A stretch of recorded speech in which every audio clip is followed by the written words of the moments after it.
I've been talking about what I call complex empathic statements, in which I had moved along from naturally simple empathic statements,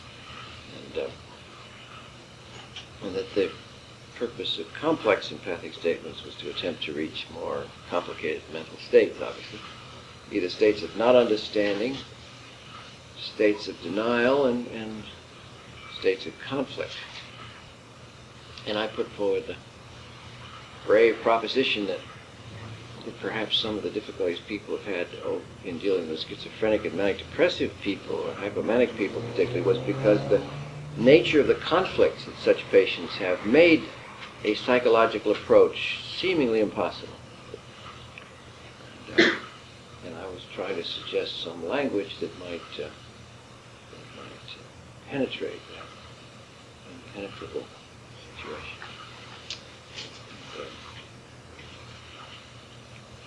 And the prototypic form of these, what I call bridging statements, was God forbid and God knows.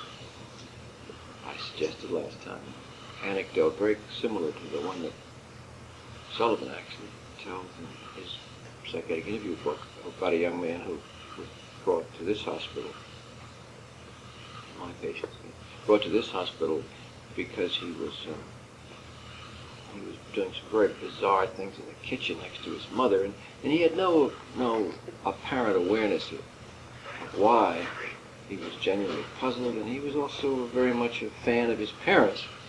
And there was this very transparent conflict between his behavior, which was experienced by everyone around him as being hostile, although he didn't feel hostile, and his apparent loyalty and devotion, identification with these parents.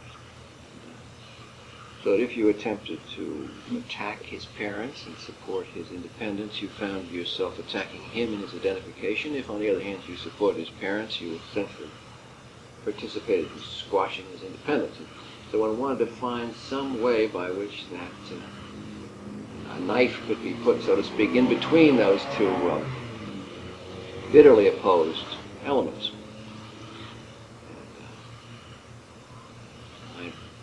Over the years, I'd experimented in saying different things to different people, and I had found, at first for reasons that it didn't make any sense to me, but that just intuitively saying God knows such and such, or God forbid such and such,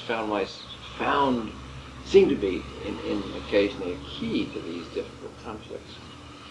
And then as I began to think more about it, it occurred to me that perhaps there was an obvious reason. You remember I suggested that when you say to my patient, it wasn't my patient, it was someone to supervise, but you say to the patient, God knows you must want it. God knows a person must want to dance. This was the young man who was forbidden to doing anything sociable by his parents because they were afraid he would, go straight to hell or something. But who was, however, interested in dancing, or at least watching it on TV, and had other, more or less normal interests. And so the expression, God knows one must want to dance, was systematically ambiguous, hence bridging, i.e. it says God knows, mother knows you must want to dance, which is a no-no. So it both expresses her point of view and his point of view at the same time, while not engaging in an argument about who's right. But so that it perhaps allows the conflict to be brought up a little bit to the surface.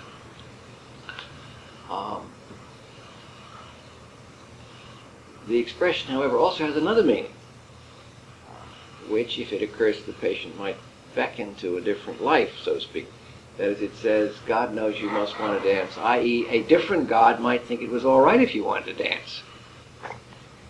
And so that it seemed to me the language was perhaps useful, perhaps it did the trick in part, because it allowed these multiple meanings to be expressed simultaneously, instead of each one squashing out the other. I was also playing on an idea which is very, very dear to my heart. That is the idea that hitherto, forgive the grandiosity of this one, hitherto a fundamental problem in psychotherapy has been neglected, overlooked, sidetracked. That is the problem of how conflict can be resolved. You remember I reminded you that the analytic teaching has been that the conflict was resolved because the patient now had a mature ego, which allowed the infantile conflictual elements to be subordinated. That is, of course, the analytic position, but unfortunately it's a systematically difficult one, isn't it? Let me say that again, because I really think this is a terribly important point. It's what I call an asymptotic relationship between health and treatment. I understand it. What I understand asymptotic relationship to mean is that they sort of get closer and closer to each other all the time, although never reach. In other words, that the healthier you are, the more the treatment helps you. And the unhealthier you are, the less the treatment can help you. I think that's a feature of analytic work to some extent. That's what I meant by asymptotic relationship. And so that you see that in order for the conflict to be resolvable, the ego had to be relatively intact. But if the ego wasn't relatively intact, how would you do the treatment?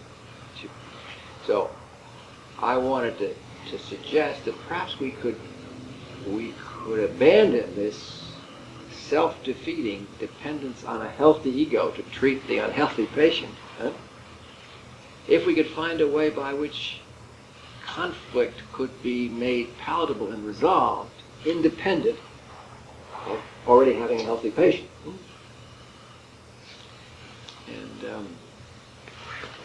the other way, by the way, that this problem has been attacked, I think I mentioned to you, it was put for me most vividly by one of my supervisors many years ago, Greta Biebring, who was in the high mucky mucks of Boston analysis for 3 decades.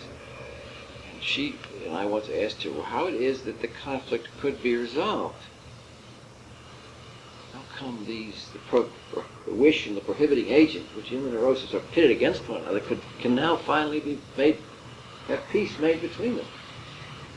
Hope you see how that question doesn't have an obvious answer.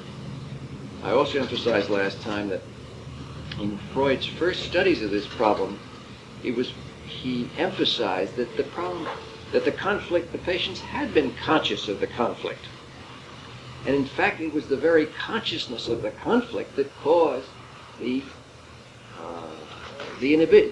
repression, because it was painful to be aware of both the wish and the prohibition simultaneously. And you remember when, who was it, Katharina, or it was, looked in through the window and saw the father making love to the cousin, then she knew what he was really after with her, and suddenly she had her symptoms. It was the moment of consciousness that precipitated the material into the unconscious. And that, to me, was a terribly perplexing observation, because it meant that if you're going to come along now and make the conflict conscious, why won't you suffer the same fate that occurred in nature when the thing became conscious? Why won't the patient? Why won't the patient be equally pained by such an awareness and equally quick to drive it back into the unconscious? Well, when I said that in more or less less clear form to Greta Biebring, she said to me, well, that is true, that is a problem, isn't it? She said, but we hope to bore the neurosis to death. And that was interesting. And what she meant, I suppose, was by a kind of process of intellectual isolation, gradually bring the thing more and more into awareness, until some elements of the thing somehow could be coordinated or subordinated.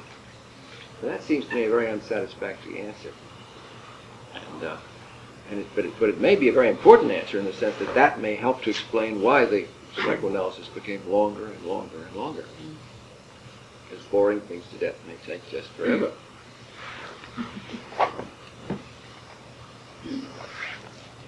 Don't you think that analogy of boring, or that metaphor, boring neurosis to death, he has a kind of equivalent in something that I don't know if you call it the Vietnam War, but Department of Defense would frequently, it came out after the war, retract, deny things that they were doing prior to admitting them, because this was something that was subsequently explored psychologically, because having, we are not invading Cambodia. We are not, it's an ugly rumor, it's not true. But 2 weeks later, when we were working about it, people have already heard it, and the blast of that fact is somehow muted. But I think, it's old news. The denial. The night gets forgotten. Well, but then that's, couldn't we work that into an example of what I call a bridging statement? Yeah. You see, we are not invading Cambodia. We say it and don't say it. We say both sides of the conflict at once, right? And maybe that makes it possible to then get to the other to side. then get the whole issue out in the open, keep it out in the open. However, I think it's, I don't remember how the Department of Defense did it, but when I find myself doing it in a clinical situation, I find it like empathic statements in general, it depends upon some rhetorical element. And by that I mean it has to be expressive. You can't just say we are not invading Cambodia. You have to say we are not invading Cambodia. By which, in other words, we have to somehow express the significance of this at the same time. Now that, now without being altogether clear about one detail about the matter, it seems to me that the thing that makes the empathy of such particular interest in this problem is that perhaps an empathy with the conflict is the means by which the conflict can be held. Now, I really think that's quite a thing to say. I really think that's quite a thing to say. Now, you see, notice that we are now sort of socializing conflict in the sense that previously the patient somehow was helped to see it, yes, but not helped to bear it. No, I'm sure, vertently or inadvertently. Okay. This has always gone on, this empathy with the conflict, but it's not been part of the theory of therapy. But when we place ourselves in between the conflict and share the pain of the conflict, that may be the means by which the conflict can be held in consciousness and to some extent perhaps worn away. Well, I will come back to that in different forms, but as I've been trying to say, bridging statements constitute the sort of the grammatical and rhetorical form of the sharing of the pain of conflict. And that's my answer to what I think has been hitherto unresolved problem on how the Freudian model of neurosis and treatment could work. One would want to help somebody carry a heavy load, such that the person was carrying as much as they could so as to develop their muscles and yet not have them carry so much that the load would crush them. Right. Or one might help them carry some of it for a while they got used to the load they had. That would Develop proportioning of the pain. Right. Exactly. go where the load What is. part of the psyche bears the pain with the patient? You aren't lending an ego. The ego. But you're not just lending an ego, you're That would be the sharing. correct metapsychological answer, the ego. That's the executive apparatus. That's the coordinating and organizing apparatus. The conflict, the part that deals with conflict, either by defense mechanisms, by sending it out in rejections. But you're saying that it requires more than just lending the patient your ego. You will Well, also- I mean, that may be a perfectly accurate statement of the empathic process. Oh. I mean, that may be what you're doing. Your own capacity to bear the affects are shared with the patient. I would have no objection to that. What kind of scaffolding works as a mold? A molding and scaffolding. We're going to talk more about the molding functions. There's something else to the even if you carry all the load, somebody that you feel companionable with is walking on beside you, you don't notice it so much. Don't notice it so much, but you're already, in a sense, by means of the companionableness, you've shared it. But he's talking about noticing it more, right? He's talking about holding it in consciousness. Holding it, making it possible to hold it. Well, now I want to. That was a summary of my remarks under the heading "Complex Empathic Statements." Now, I wanted to introduce another form of speech, and this is more problematic, and it's certainly less, at least in my mind, worked out, and I hope you'll bear with it. But it seems to me it's this thing of great interest. Now, if we think of translations and even complex empathic statements as placing us with some portion of the other person's experience, if we see that those interventions as being empathic, at our most ambitious, we have to confess that we certainly are only with a small part of the other person. And furthermore, the internal world of the others expands in a million directions. And so that the notion that empathy makes any claim to completeness, to do more than share the smallest portion of the other person, because that's absurd. And that realization prompted in me the question, well, what we really need then is some way of talking to people that not only places us with them, that perhaps we have in translation, complex empathic statement, but we also would like some means to move within the world of the other. We would like to find some, tracks on which you could explore the other person's experience.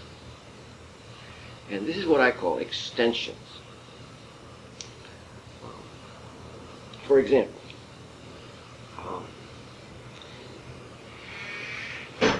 the two most obvious extensions are spatial and temporal. And I'm going to talk most about temporal extensions. For example, if I say to you that it's been difficult, I can also extend that in time. I can say it's been difficult for a long time. Or I can say it's been difficult not only with your at the present time, but on Saturday. Or I have a track there, which is indefinite.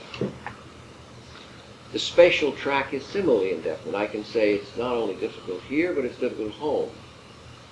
I can move my empathic posture anywhere I want to on the tracks of space. Now, the patient is very likely to say to me that I'm wrong. That no, they say it wasn't difficult at home. Work was different. Right? But that doesn't bother me. I'm delighted because the patient has then told me where I can be empathic, i.e., where the feeling is present and to be shared. So not only are my extensions devices by which I extend my shared feeling, they are also, in a sense, challenges which the patient can quickly correct or revise. We'll come back to that whole principle of making it possible for us to be corrected by the patient, what I call bringing countertransference into the treatment. When I discuss something I call making marks, which is a more blatant example. But anyway, here we have a system of remarks which allow us to move around within the experience of the other person. Well, this is, of course, this isn't reconnoitering as the way I described the thing no one understands. This is really exploring. It's even invasive. It's invasive. And like all invasions, one better be prepared to be repulsed by the patient. Says to you, no, it was much better at home, so that you find that you're wrong. Well, now this brings up the whole issue of, it brings up a lot of issues, but it brings up the, just dumb down. It brings up the issue of what the existentialists call temporality. And this is in existential philosophy and existential psychiatry, this is a big deal. And I'm not quite sure why. I'm going to try to give you some of the understanding I have of it, and maybe you can explain to me. But it is a big deal.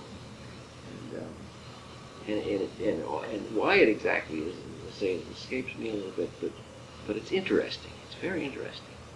Maybe they're right. Well, so we're gonna move a little bit on the subject of temporality, or what Minkowski called lived time, experienced time.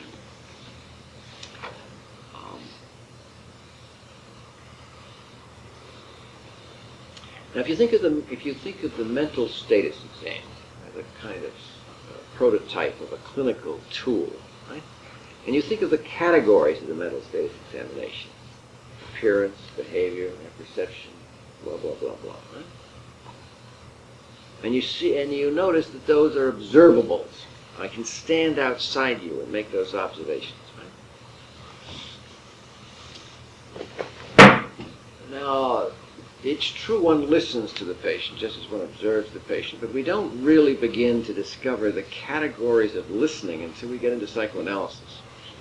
Because in psychoanalysis, listening is now elevated to a cardinal principle, isn't it? Even to the point of overlooking observation. And as soon as we begin to make listening a central matter, we discover other categories of human experience, and some of which are still hard for people to accept or understand. And we also begin to concentrate the psychological enterprise on remembering, specifically on the aspect of temporality which we call the past. And so that's why that should be so. Why listening as a modality of clinical investigation should carry with it such an extraordinary emphasis on the past. It doesn't seem to me that's intrinsically necessary, and yet that indeed is the way it's worked out. And I'll leave you with that puzzle, which may be an artifact, and it seems interesting to me.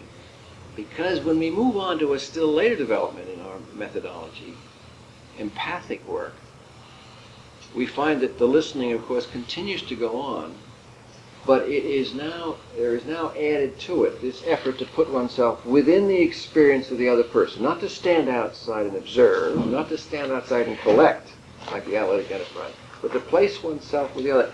When one does that, historically, there begins to be a renewed interest, or I should say renewed, there begins to be a new interest, a fresh interest, not only in the past, but in the future. And in fact, in time. And lived time consists, as we all know, of the past, the present, and the future. Now, that seems to be a very interesting puzzle, why it is historically, and maybe even systematically to some extent, that when the empathic position is taken, the future comes to take up an increasingly prominent place in the considerations of the people that do the empathic work. Well, I'll leave you with that one. Anyway, putting that aside for a moment, let's go on, because as this interest in the future and the present and the past develops, both in analysis, in Erickson, for example, in the whole concept of a life cycle, and in existential work, as this temporalization, as some of the fancy people say, as this temporalization of psychiatry occurs, right away one observes pathology. Now that's a familiar thing, isn't it? Because just as soon as I give you the categories of the mental status examination, i.e. appearance, behavior, I right away arm you with certain standards which allow you to say, as the medical students learn in psychiatry, this one is wacky and this one is not. Or this one has his hat on backwards, or this one is making catatonic gestures. So that the mental status examination then becomes a series of categories for exhausting the observable psychopathological. Well, same thing happens when we temporalize our patients. when we become interested in their past, presents, and futures, we begin to notice that there are things about some of their past, present, and futures which seem to us also to be out of line. So, but the assumption that something is out of line supposes that we know what online is, that we have some kind of account of normal temporality. Well, usually this seems to be very problematic. What is normal temporality? However, you can go right to the books and they'll tell you. Binswanger is a good example. The high priest of existential psychiatry. He will tell you what normal temporality is. And lest you rack your brains trying to figure it out, let me tell you what he says it is. Normal temporality, that is, the normal person's relationship to time, has these features. First of all, the normal person looks into the future. Hark. The normal person is pointed toward the future. I don't mean always, but that's the basic set. Pointed toward the future. Second of all, the normal person's past is not finished. The past in the normal person is constantly being reworked, rediscovered, reperceived. So the past is not, as Binswanger likes to say, weighted. It doesn't sit there like a lump. It constitutes more like a root system that feeds the future. Because in fact the future has no life of its own except when we give it. And the only place we can get things to give it to are the past, the root system. But the root system is living. So that the normal person's temporality consists of a pointedness toward the future based upon a living and reliving and recasting of the past. Now, this is all ex cathedra. You're hearing what struck some people as being the truth, verständlich, self-evident. So I imagine things like that should always be drastically questioned, but that's the way it's being presented. Just as people who say, well, if your hat is on backwards, you're probably sick or something like that. That's a mistake. It's a primitive form of psychopathological understanding. Anyway, I'm giving you the doctrine. Now, the present is interesting. What is the present? The present is the moment between the past and the future. In fact, the present has no existence, say the existentialists, who ought to know. They're all interested in existence. It has no existence. It simply stands for the transition between the past and the future.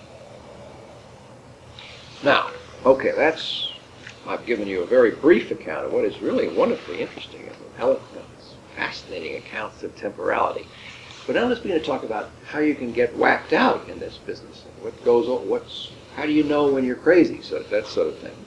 7 signs of rectal cancer. That sort of thing. Well, let's just for the sake of it, let's begin with the present. The present can become completely absent. Now, this is a problem from my understanding what these people mean, but it's interesting. That is, people who are not practical. Impracticality is marked by neglect of the present. One is always in the past or the future. There is never the moment at which one engages life, which occurs in the present. So that there can be an obliteration of the present, which is different than the swallowing up of the present in the past and the future. That I find difficult. That's one of the things they say. I understand. Now, there's another. To me, this is the most interesting thing about the present. The present can also become both the future and the past. It can consume you, so that you don't think about the past and don't think about the future, but simply live in the present. That is a form of existential pathology. And all those of you who belong to AA and take it one day at a time, keep that in mind, that you're really on the wrong track. Not to mention the Zen Buddhists. Not to mention the Zen Buddhists, no doubt. Lots of highly respectable people. Did anyone here read the book about the mind of the luminous? Luminous, yeah. Glorious fellow who distinguished memories. He was everywhere and all. This is a person whose sensory apparatus was so easily stimulated that he couldn't read a book because he would see everything, smell everything, feel everything. So that he'd start through the book, and by the time he got to the second or third word, he'd be flooded with these sensations and feelings.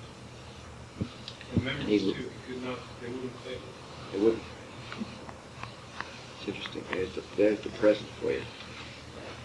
Well, that's the view, that the present can be also too big. Now, what is the pathology of the past?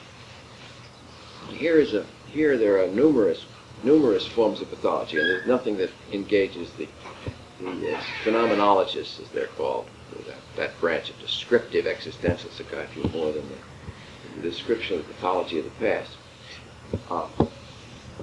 One form of pathology in the past is to have no past, rootlessness, or to have the thousand possible, lacks in the past. For example, one form of rootlessness that's getting a great interest nowadays is this fascinating matter of adopted children who discover that they had a mother and father different than their adoptive mother and father, but they don't know who they are.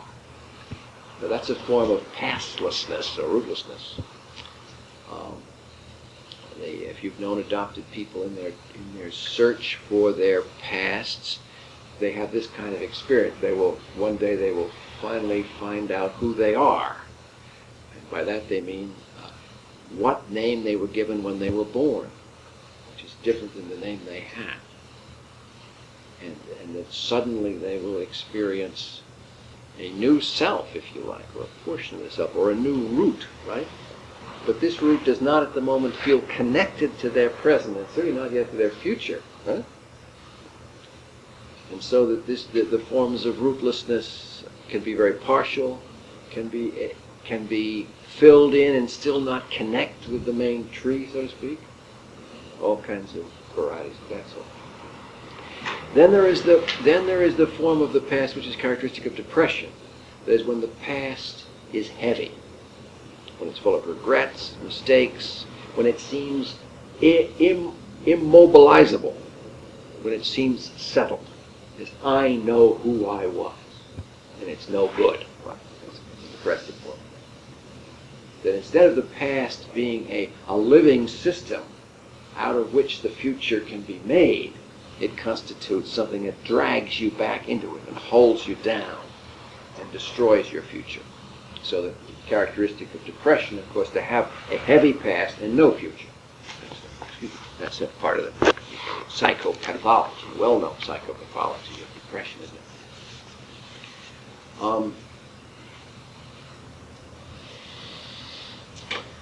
Well, now let's go on to the psychopathology of the future. Now, although the existentialists tell you that that you should be pointed to the future, there are ways in which one can be sort of over-pointed to the future. And mania sometimes confronts that. That is, I live in a world simply of hopes, disconnected from the past, disconnected from practical reality. I'm dreaming in that sense. Daydreaming is a form of futurology, you might say, which can be, not necessarily, but can be disconnected. And when daydreaming becomes a way of life rather than a machinery for generating the future, as in a form of planning, or hoping, right? When it becomes disconnected from the present and the past, then it constitutes what the existentialists call a floating future.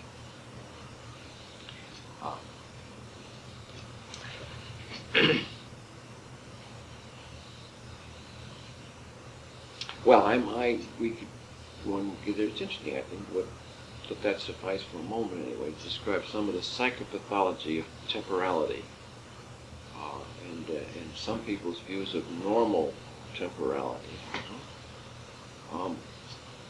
Now, what does this have to do with what I'm talking about? Well, on the broadest basis, the person, the human being, the self, being, the person that we hope to find, the person we hope to find, will only be found in time. That is a favorite existential. It will only be found in time. The person will be found in the future, the present, or the past. And they may be admired in one or whatever. So that if that's the case, and there's certain understandableness about it, if that's the case, if Heidegger's most famous, right?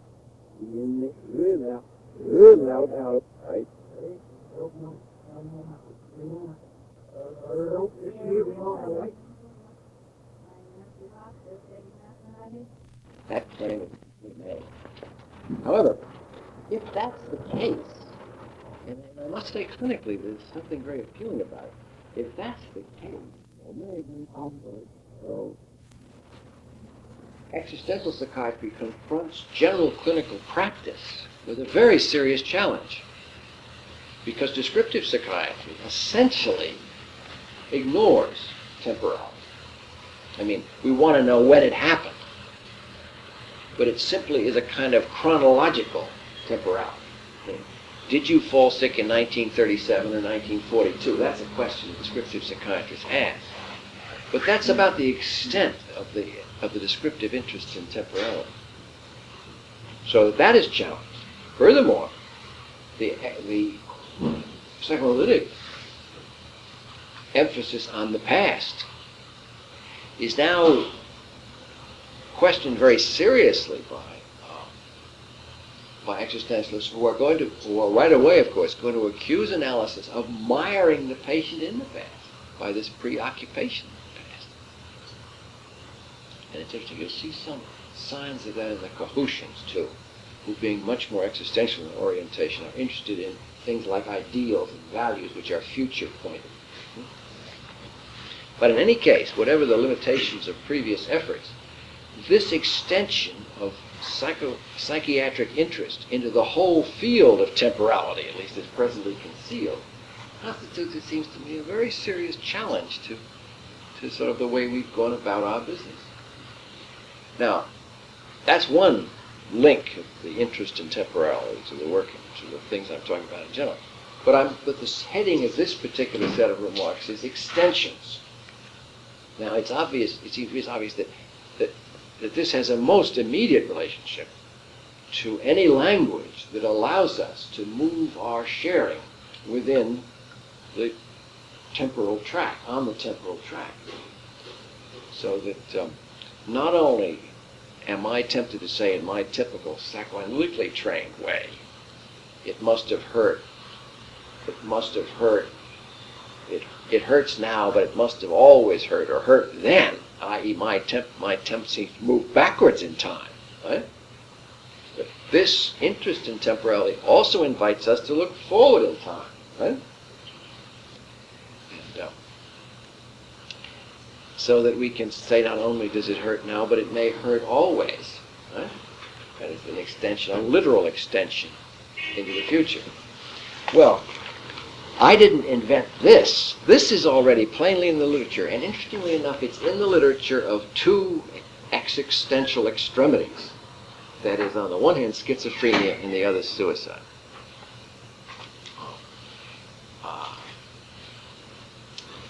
There was a very interesting article that Alfred Stanton, who's out retired now, but out at McLean wrote, which was published in Psychiatry about 2 or 3 years ago, called "The Ego States in Schizophrenia."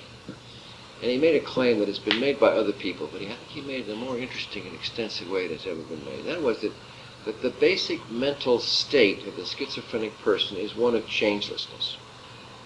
As they do not conceive of improvement as possible, or any change as possible. There's a kind of a glassy surface on which they live. And that the world is horizontal, goes on, and it doesn't change.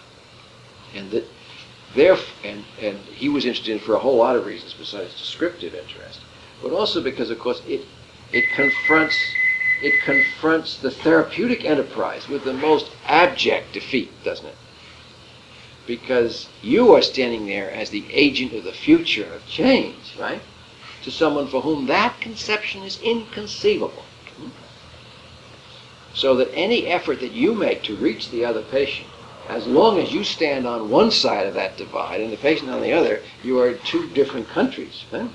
And the value, one of the values, an important values of Stanton's paper, I thought, was that it reminded us that if we are to get with many schizophrenic people, we better get with the concept of changelessness. Now, here's a conception of time. Well, let's ask ourselves, what is the conception of time, then, in schizophrenia? Well, there's a whole literature on that, and I wish I had a definitive answer to give you. Maybe if you're interested in the scholarship of that, you look up and see what people have said, or make your own observations and enlarge it. But some of the things that have been observed, I do know.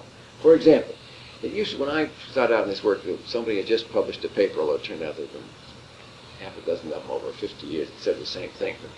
But we were very struck back in '54 by a paper which said that they'd done a study on state hospital patients in which they asked them how old they were.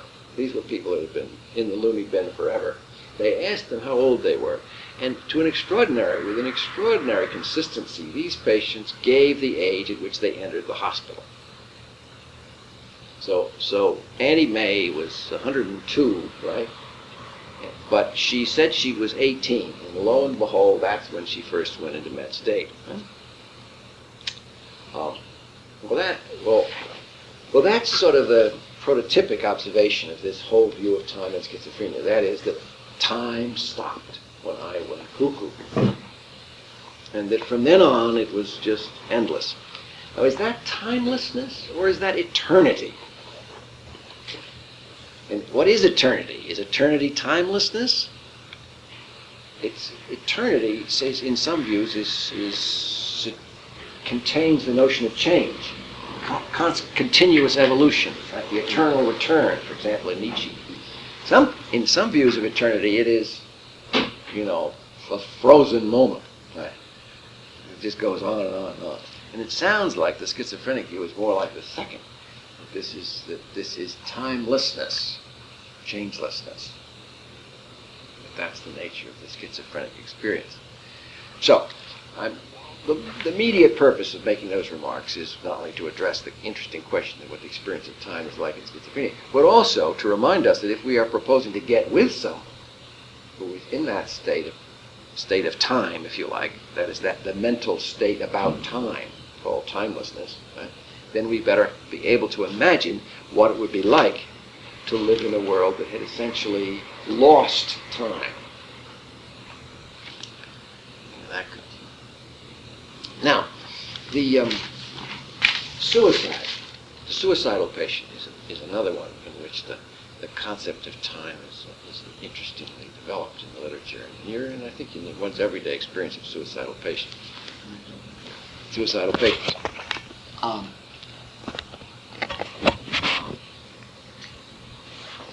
It's characteristic of depressed people, as I say, to have no future. That is, that the future, as I say, has dropped out, dropped away. There is only the continuing past and perhaps the painful present. There is no future. I can see no future. Now, try to imagine what that's like. If you don't know from unhappy personal experience yourselves already, what would it be like if the future dropped out? You'd be left on the edge of the cliff. Left on the edge of the cliff, be without that, to be on that cliff. You'd be waiting to fall over. You'd be waiting for that non-future to arrive, if you like. Right? And you might precipitate that event, of course, by actually doing away with your future. That would be a meaning of it. What would the empathy of suicide involve? Sharing the experience of no future. Is that in fact what they feel? Sometimes. No future? No future. There's no future. Sometimes it takes the form of no hope, which means no change. sometimes there's actually those. Oh, I've heard those words used. That I have no future. And you know, that's also a common way of talking. Isn't it? After people have suffered a defeat, say they've lost their job, they feel like they no longer. I have no future. That is that's in that milder form, we've all encountered that, even ourselves. People. Very old people. I mean, one of the observations of the phenomenology of old age is that the past, you remember, becomes much larger, and the future becomes much smaller. Now, that's literally true, but it also is one of the explanations the non-organicists give to what is called the loss of recent memory. And you remember the loss of recent memory is often accompanied by an accentuation of remote memory. And there are some people who think that that is not an organic process at all, although it may be, but instead simply a reorganization of the sense of time. This is what becomes important, that the present and the future, that is the recent past and the future, no longer have meaning where death is so close. And you can think of other aspects of that. For example, the fact that if all your best friends are dead, right? And you have no present in terms of friendship, but you had a past in terms of friendship, and that lives on and grows, in fact, to occupy what there is of friendship in your experience. And so again, so as we don't just collect these items, but relate them to clinical work, if you are with old people, and you mean to understand them, and in part to empathize with them, it obviously becomes of great importance to know in what temporal world, so to speak, they live. And doesn't time move much more rapidly for older people? Yes, that's a fascinating thing, isn't it? What is that? There are theories, wild-eyed theories, that the reason you die is that the sense of time becomes so rapid that you just fall off into infinity. Right? And there are some people who have, who talk about black holes and Einsteinian notions of time and movement, to explain death. Wow. But behind that is I think the reproducible observation that as you get older, time seems to go faster. I mean, I found But there are. There's a very simple way of looking at that. Sure there is. What you do is you look at each event, and the quotient, as you get older, is everything that preceded it, and the denominator keeps getting bigger. Yeah. Right, for a 1-year-old kid, Yeah. a month is 1/12 of infinity. his life. Because it's a 12th of his life. Yeah. Whereas a month for us is, nothing. And you're also Seems longer. Right, it's proportional. But that assumes that's assumed that your temporality is dominated by the past. you're also weighing against how Oh, much but is it left in the is. future. But it is, isn't it? You don't know. I mean, it's how much not left. by any We have no idea accident what that. the future is. The future in for us, in a flash. We have a sense of our future, though. But that hypothesis could be tested, because if you took people whose temporality was future directed, that should not be so much the case, right?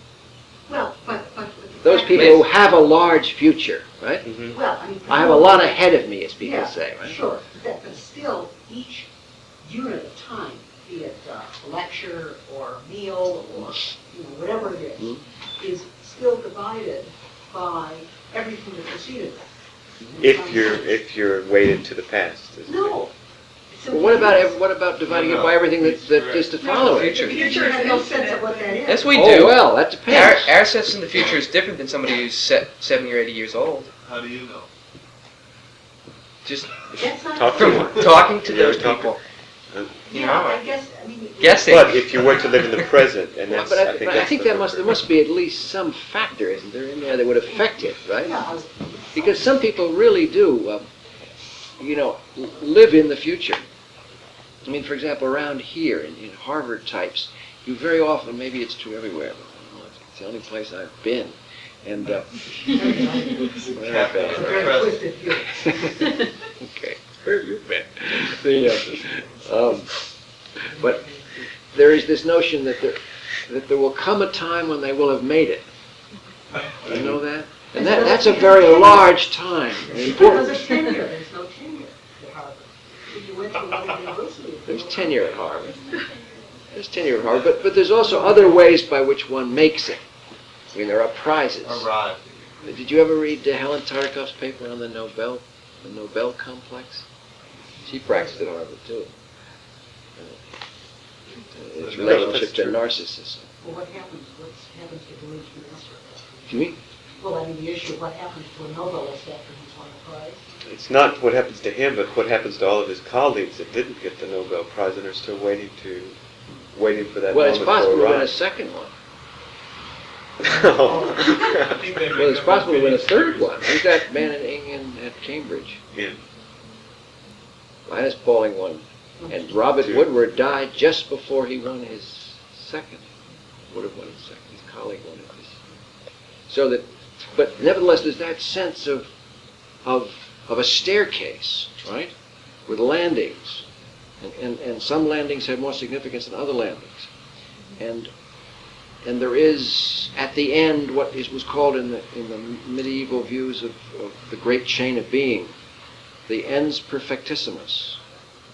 In the ens perfectissimus, you were finished, and you were perfect.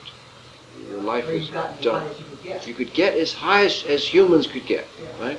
And so that from that perspective, and there are illustrations of it, and there are pictures of how your life would go if you followed the great chain of being, then it seems to me the thing would be kind of equalized out. And I think there are a lot of people, perhaps particularly in an academic environment, where it's rather like the great chain of being. I mean, there's an assistant professor. I mean, this thing's just going up, you know, and whose futures might have that. Maybe it's the same way if you work for AT&T. Something that's highly organized. Statements that do something with what we've been talking about. Is that correct? That allow you to move within the experience of the other. The temporal experience. Right, Is that correct? right. And there's also spatial experience. Well, which you, right. yeah, the no one helps sort of locate whether they're in Bermuda or whether they're in Los Angeles, or sort of you get the ballpark of where they are. And the extension for the extension would be then a spatial Well, it could be either temporal or spatial extension, and perhaps there are other forms of extensions, although those seem the most obvious. So we're locating a person, I mean, we're actually locating, so as the Well, for person example, in time and space. Right, the element is often a feeling. That is, that's what one joins, the feeling. Now, what is the history of the feeling? Well, it has a history in space and it has a history in time. It just began, say. Or I know I'll always feel this way about her. And that's a future statement of a feeling that could be shared. And people believe things like that. Eh? I know I will always feel that way about it. I have How does one join? How does a therapist who is supposed in the future or when you're joining schizophrenic in his time? Yeah, right. I'm experiencing that right now with the Sure. patient I'm treating. Well, you want to try to imagine, imagining the real of the other, right? You try to imagine what it would be like to live in a timeless world. And it isn't as if people don't have experiences of that kind. I mean, one of the things that some drugs, for example, are popular because I'm told, I've never been very adventurous in this way myself, but I'm told that they produce a sense of suspended time. That you don't, that you just don't hear the clock. There's really a sense of removal from the movement of time. So that, I mean, it's not impossible that one could imagine things like this. They're not, hopefully, the way in which one ordinarily thinks about it. But that's I radically think altered hopelessness, futurelessness is something we've all experienced to some extent. I mean, the loss of the future, the falling away of the future, and that everybody's had that. But if I can't have something, my life is going to stop. We all know that kind of crazy idea. didn't you make a distinction though between the timelessness of the schizophrenic and the timelessness of the suicidal Yeah, person? I did, but I made it feebly because to me this I can't see that it's quite so complete as the phenomenologist suggests. Well, one is if you look at time, or if you look at travel and vertical and horizontal, it's kind of like what I heard you saying was is that the schizophrenic has a lot of horizontal movement, but they're captive in the present. They don't go from past. They're just sort of stuck in the horizontal plane, and that the person who's suicidal is moving in a vertical way, but they can't see anything out there in front of them. It's not being stuck. It's not being a captive. Yeah, they can escape. They can There's escape. an escape for the schizophrenic. They have the logical apparatus to escape. Something that relates to Lisa's question and to what you're saying is that I think it's very frightening, the concept of timelessness, or I think one of the reasons that most of us don't have that feeling immediately accessible to us is that it's very frightening, and many of the feelings that these people are experiencing are frightening. So I think the big question is what is it that enables a therapist to experience those feelings without disorganizing the way that a patient does in order to help them do that? Right. Well, that's a big. That's it. Too, though. Perhaps what they've done is let go of their ability to differentiate time because it's too painful to see it pass. I had that experience as a very small child, thinking it was horribly sad that time was passing and I was hurting things like that. And if there was some way, by some trick of the imagination, to let go of that sense of time passing and just slip into that sea of You mean you won't always be there, Mother? I won't always have you. So the Try to say that to a child. is a solution than a problem. Could also A solution. Rather than the primary process, But it's it's the maladaptive. secondary. It's remarkable that any of us. Well, not maladaptive if you're great. I mean, it's a question. Maladaptive. I couldn't hear what you said. Sure. Say. Well, it's just remarkable. I mean, David has put his finger on something that we've all, I think, experienced, and here we are hurtling towards our end. Sure. Kind of cheerfully talking about these issues. That's right. Well, now that occurred to me when you were speaking before. The death. What's the hurt? Death is timelessness. Which sure is. Death is timelessness. So, insofar as we are unable to share this, maybe we admit what is the language that Heidegger uses? That our lives are not yet bounded by death. Something like that. And that, that's a criticism. It turns everything upside down, but it's a criticism that and that your life is not enriched by being bounded by death. So that if that's true, then one might imagine that one might be enriched by the experience of sharing timelessness with the... All human accomplishment as opposed to animals. That animals have no sense of their death, and we have a sense of boundedness. We got to get done. Well, they're always making cracks about the animals.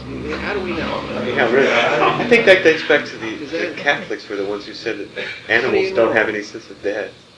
Well, I mean, No, I don't think it really doesn't know that. I think it was a plot by the papacy to malign animals.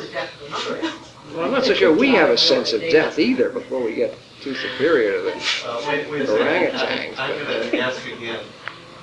I think there were I have this sense that there are some phrases that you use that I can take away in this selfish direction that will help me get closer. Will be like the bus system inside another person, the tracks. That can, I can say something, well, it's been a long time, this has been going on for a long time, and it's not surprising that, but it's a little blurb, for this to have gone on for such a long time. Right. That nothing has ever happened. Pardon? Nothing has happened. Nothing has happened. Well, a life in which nothing happens. And you say, well, that's denial, partly. It's a flat affect, right? and yet the experience is that nothing happens. So what do you say to that patient? I just want to say something. It seems like the timelessness of the schizophrenic, they're kind of comforted by the idea, right? I mean, they're 80, but they're only 18. It's like different than our experience, which is that that's equated with death. Might be so. The opposite, Yeah. right? I But- mean, that was but- the impression. Well, maybe so. I don't know. That's interesting. I mean, you also hear you also hear this remark often. You say that people who are afraid to die. Have you heard discussions about that? There are people who are afraid to die, and there are people who apparently are not afraid to die. Eh?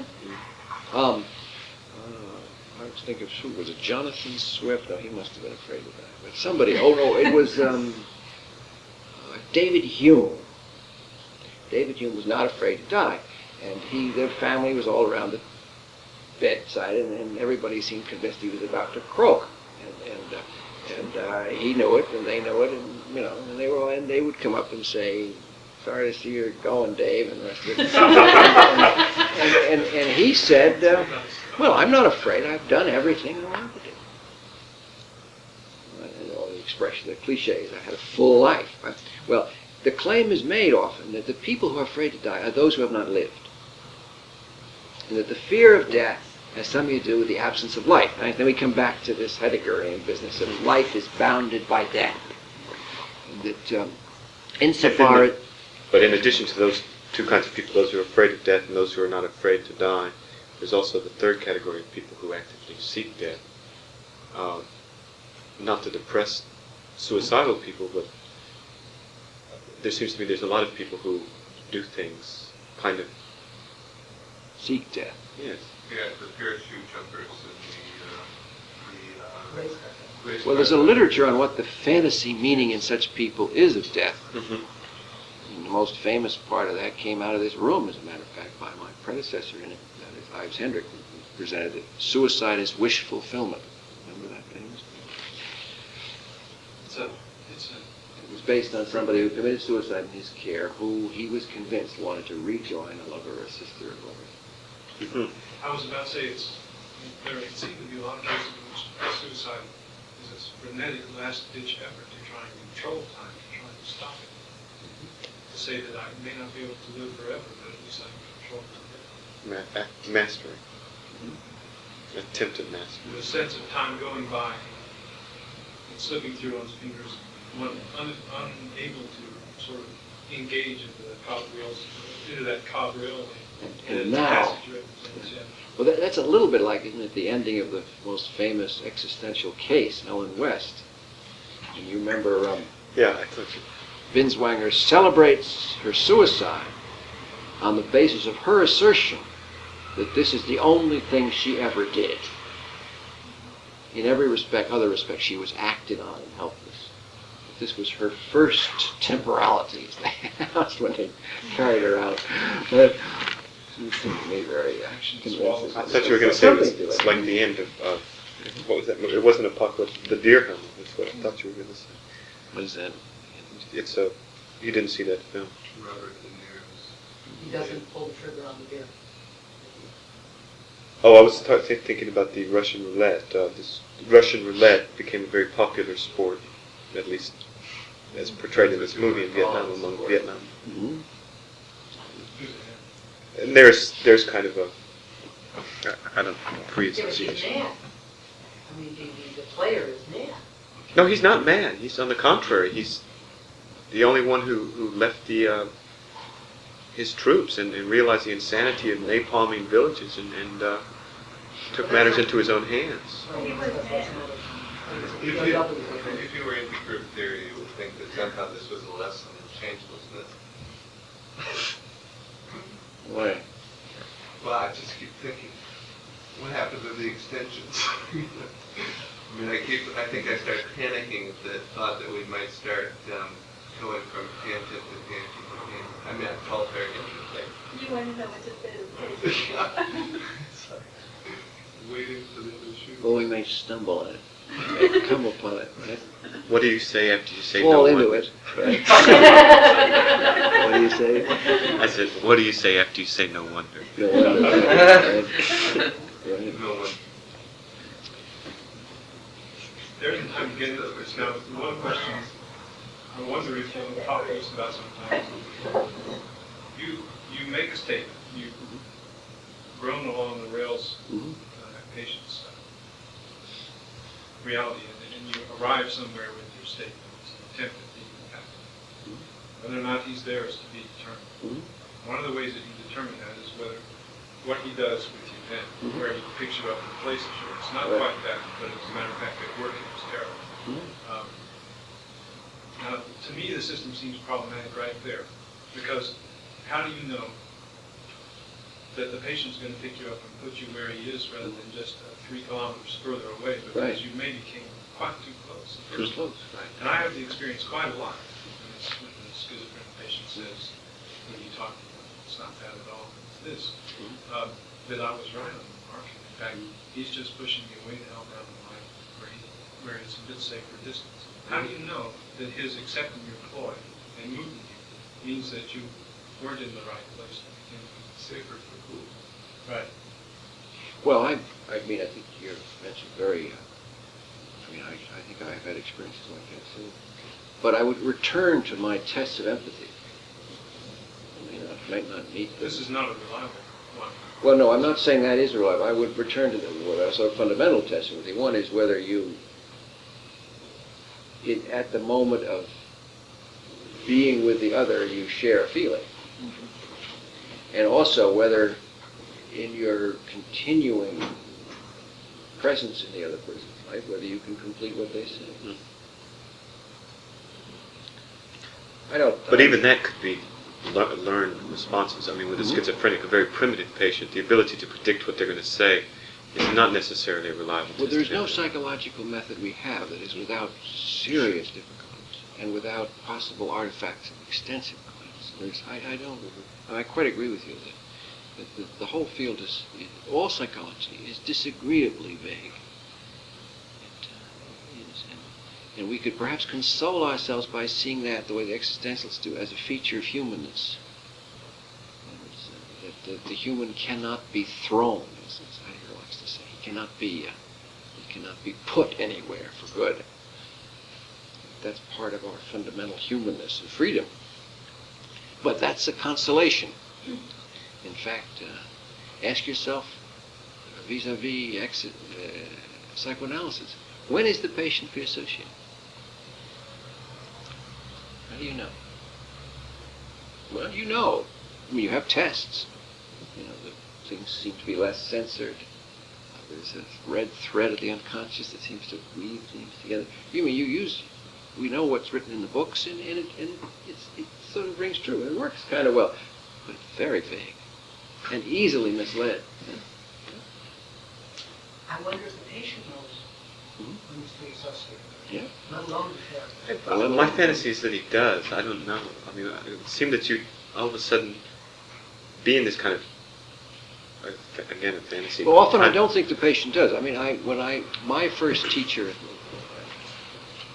as I say, the man I mentioned, Ives Hendrick, who wrote the Suicide Wish Fulfillment, he used to sit right in this same spot 30 years ago, almost 30 years ago, and interview patients in the extraordinary way interviewed patients, and they didn't know what was happening. It was like going on underwater, and it was a kind of. I mean, he would emphasize things they said, and they would sort of give him more bits and pieces of it, and the thing would gradually sort of. And not knowing what they were doing. I don't think they knew what they were doing, and I don't think they could have, because the kind of structure he exposed, if they'd been conscious of it, it would have produced explosive results. I mean, it would have been bringing the conflict to consciousness immediately. But it seemed to go on really below the surface. And they went and they left the room walking right out like they'd been gotten up from an anesthesia. And I had that experience in my own analyses sometimes. In retrospect, it was like I'd been in a dream. Like I woke up and I'd said something and I sort of vaguely remembered what it was. And in fact, most of the first analysis I have seen to be like that in its most germinal parts. So I really think there is that very deep link of analysis with the sleep work, the dream work, from which it came. So I think that you're right. I think that the patient's conscious awareness of it is even peripheral. we can't stop. Mutually exclusive. Mutually exclusive. Right. Right. If you're consciously, I mean, you can't consciously free associate any more than you consciously not think about the word wolf as you're walking around the barn. But by definition, the secondary process has to be suspended, right?